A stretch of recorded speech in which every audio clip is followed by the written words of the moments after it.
आपकी बड़ी प्यारी ज़िंदगी 60 साला ज़िंदगी उनके साथ गुज़री। आप अपनी याददाश्तें कुछ बहुत सी यादें हैं, बस सिर्फ मुख्तसर ये बताऊँगा कि जो ज़माना उससे पहले गुज़रा, शादी से पहले, कोशिश यही रही कि अपने अज़ीज़ व अक़रबा के साथ अच्छे से अच्छे ताल्लुक़ात रखे जाएँ और उनके साथ मेरा मिलना जुलना था।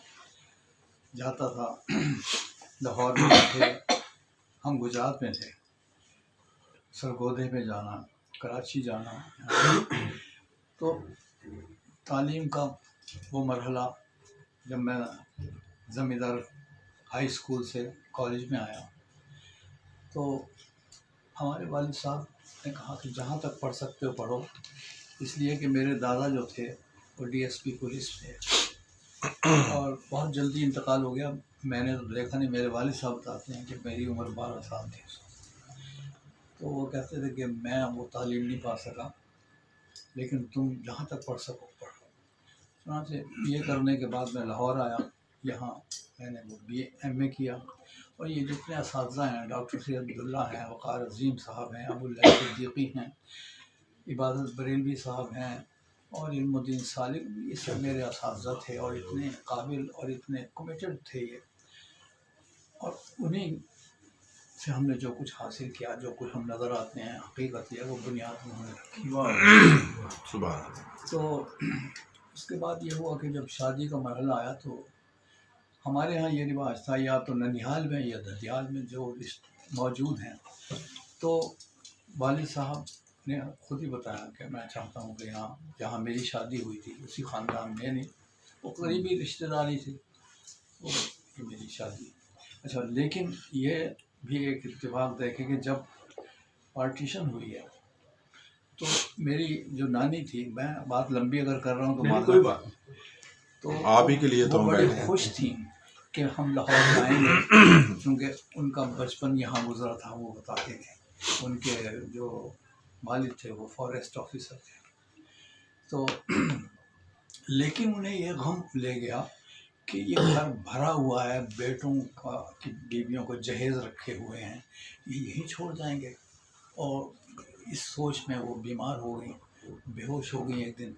और हमने बड़ी कोशिश की, उधर से हमें 7 सीटें आईं पाकिस्तान में, हमारे अजीज़ जो थे उन्होंने 7 सीटें भेजी हमें कि फौजी मिलिट्री कन्वाई में आप आ जाएँ। लेकिन वो बीमार पड़ी हुई थी, हमने कहा हम नहीं जा सकते, तो छोड़ दी हमने। बहरहाल उनका इंतकाल हुआ।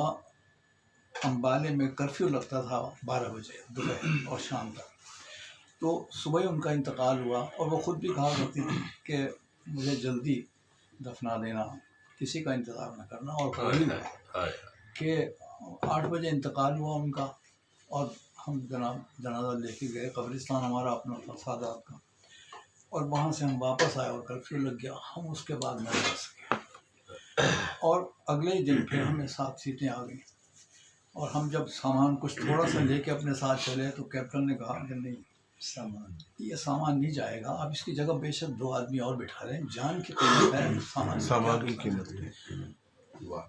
सड़क पे सामान जो कुछ था वो छोड़ा, सिर्फ वो कपड़े जो बदन पे थे वही हमारे बदन पे थे। यहाँ आ गए तो जैसा कि बुखारी साहब ने बताया, ये मरहला भी आया कि कहीं कोई ठिकाना नहीं था हमारे पास। मस्जिदें अलबत्ता उस ज़माने में खुली रहती थी जी, और वहाँ गांव के अंदर हम जरा चिराग जल रहा है और वहीं पर रात गुजार रहे हैं, ऐसा भी हुआ। लेकिन हिम्मत नहीं हारी। और वो वाक़या तो अजीब है कि मेरे वालिद साहब के पास सिर्फ एक आना रह गया, तो सामने कैंप लगा हुआ था। मैंने कहा चले वहाँ से खाना खा लेते हैं महाजरीन का। वहाँ जाते थे, मगर गैरत का तकाज़ा ये था कि हाथ न फैलाए जाएँ। सादात वापस आ गए और कहने लगे एक आने के चने ख़रीद लेते हैं। लेकिन कुदरत ने हमारी मदद करनी थी। हमारे चचा थे, यानी हकीकी चचा नहीं थे, बहुत करीबी रिश्ता था।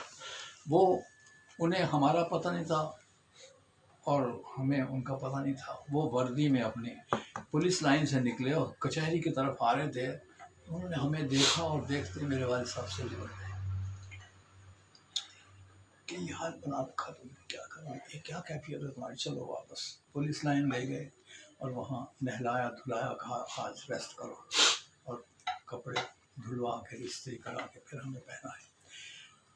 कहने का मकसद ये है कि ये सब हालात, लेकिन वालिद साहब को ये फिक्र थी कि अब दोबारा मेरा दाखिला हो जाए।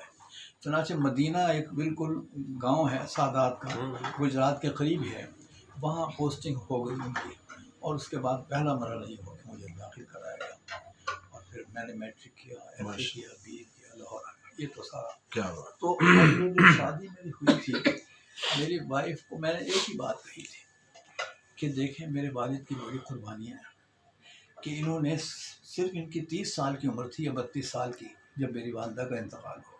मेरी वालदा की कोई 26-27 साल उम्र थी, मुझे बताया गया, और मेरी उम्र 5 साल थी। पहली जमात में मैं दाखिल हुआ तो मेरी वालदा बीमार थी, तो एक कोई दिन था, तो एक कोई आया, घर से आया, कौन आया, कान में कुछ कहा टीचर के, और मुझे कहा बेटे इधर आओ, चले जाओ घर। तो मैं जब दाखिल हुआ घर के करीब, तो वहाँ कोराम बपा था, औरतें हमारे घर जा रही थी, तो उनका इंतकाल हो गया। मुझे बस ख्वाब सा याद है, लेकिन शक्ल याद नहीं। खैर, तो फिर ये हुआ कि बात मुख्तसर करता हूँ मैं, बहुत लंबी हो गई बात। तो मैंने वाइफ से कहा कि मैं, मेरे वालिद की बड़ी खिदमत है, बस इनका ख्याल रखना, मेरा बेशक तुम ख्याल रखना। चुनांचे वालिद साहब को आदत थी 12 बजे खाना खाने की, तो कभी ऐसा नहीं हुआ कि 12 बजे क्या बाद उनको खाना दिया। वो पहले वो खाना खाते थे, हम 1-1:30 बजे का। अब आज देखें, तो ये आज देखें अपने अजीज अकरबा में जहाँ शादी ब्याह मरना जीना होता था, शामिल होती थी बड़ी। मगर बड़ी बात यह है कि हमारी तनख्वाह कितनी थी। प्रोफेसर की तनख्वाह पता आपको, गजटेड ऑफिसर की कितनी तनख्वाह थी? 300 रुपये।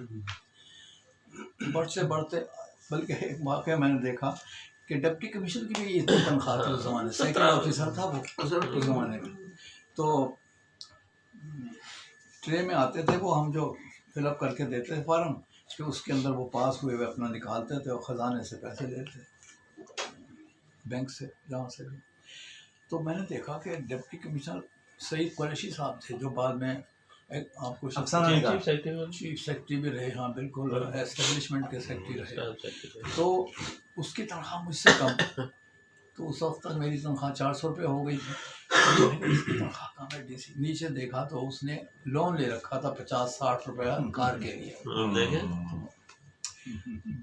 पाकिस्तान बनाने वाले लोग हैं ना ये, अभी तो बना है। डिप्टी कमिश्नर लोन ले रहा है। क्या बात। अच्छा, क्या ये हालात थे। अच्छा खैर, तो मकसद ये कि ज़माना गुजरता रहा। मैंने मेरे इन मकसद यानी इनकम में भी कभी मुझे मकरूज़ नहीं होने दिया वाइफ। क्या बात, क्या बात। और यकीन कीजिए कि जो भी हमारे पास उस ज़माने में सोना जो था वो 98 का तोला था, 98 100 भी नहीं था। पीस। ये बात कर रहा हूँ 58-59 की। अच्छा, आज के हिसाब से आपकी तनख्वाह 4 लाख। हाँ, यूँ जो भी तो उसमें उन्होंने बचा के कुछ, और जितना भी बच्चियों को दिया, बेटों को दिया, बहुओं को दिया, उसी में से वो निकाल के देते रहे। कुछ खरीदा नहीं, शादियाँ हो गई, और 6 के 6 बच्चों को पोस्ट ग्रेजुएट कराया। ये बड़ी बात है। सब के सब मेरे बच्चे कोई डॉक्टर है, कोई इंजीनियर है, कोई प्रोफेसर है, सब इस तरह से। अब जब इंतकाल हुआ तो उनके सराहने 3 डॉक्टर, यानी मेरी बहू डॉक्टर, बेटी डॉक्टर और नवासी डॉक्टर कोशिश करते रहे कि मैं किस तरह बच जाएँ या आज की रात गुजर जाए किसी तरह से। लेकिन देखते देखते बस ये तो मकसद जिस वक्त आ गया वक्त कि उनकी कुर्बानी। हाँ, उन्हें एक ये था कि ठीक है बच्चे पढ़ गए, सब कुछ है, मुझे आपने हज भी कराना, ज़ियारत भी कराना। चुनांचे 3 दफ़ा मैं उनको ईरान मशहद मुक़द्दस लेके गया, और इराक़ गया, शाम गया और हज करा। इस तरह से वो वक्त जो था गुजरता रहा। और अब भी मरने से पहले भी उनके, और हाँ उनके यानी ऑपरेशन तकरीबन 4-5 ऑपरेशन हुए हैं। बाईपास हुआ, गायनी का हुआ, आंखों का हुआ, पित्ते का हुआ। तो बाईपास के बाद यह बताया था हज किया जाकर, सही भी खुद की जाए। ये भी देखें आप कि क्या बात, बाईपास होने के बाद उन्होंने हज किया। तो अच्छा, खुश बड़ी यानी मुस्कुराहट चेहरे पर हमेशा रहे। क्या क्या अगर मैं आपको तस्वीर दिखा दूँ तो आप कहेंगे ये तो ऐसी तस्वीर है कि क्या चेहरे पर मुस्कुराहट। सुबह तो इस तरह के वाक़यात हैं। ये शुक्र है कि मेरी पोती ने, मुझे नहीं पता लगा, किसी दिन उनकी जो गुफ्तगू थी ना, उनके साथ गुफ्तगू की और वो वीडियो बन बोल रही हैं, बातें कर रही वही अब इनके पास रिकॉर्ड है। हैं, मैंने संभाल के रखा था। माशाल्लाह। मौला तो करीम ये थी मौला बात करीम सारी। उनको उनके दर्जात बुलंद फरमाए। सूरह फातिहा पढ़ जी लीजिए। बिल्कुल जी, उसी से कह रहे हैं। इय्याक नअबुदु व इय्याक नस्तईन इहदिनस सिरातल लज़ीना अनअमता अलैहिम गैरिल मग़ज़ूबि अलैहिम वलद्दाल्लीन। अल्लाहुम्मा इग़फिर लिहय्यिना व मय्यितिना व शाहिदिना व गाइबिना व सग़ीरिना व कबीरिना व ज़ाकिरिना व उनसाना। अल्लाहुम्मा नाहिदु मिन्ना फ़ाहिय्यिल इस्लाम व मन तवफ़्फ़यतहु मिन्ना फ़तवफ़्फ़हु रहीमान। सुब्हान रब्बिका रब्बिल इज़्ज़ति अम्मा यसिफ़ून व सलामुन अलल मुरसलीन वल्हम्दुलिल्लाहि रब्बिल आलमीन। ला इलाहा इल्लल्लाह मुहम्मदुर रसूलुल्लाह। ये थी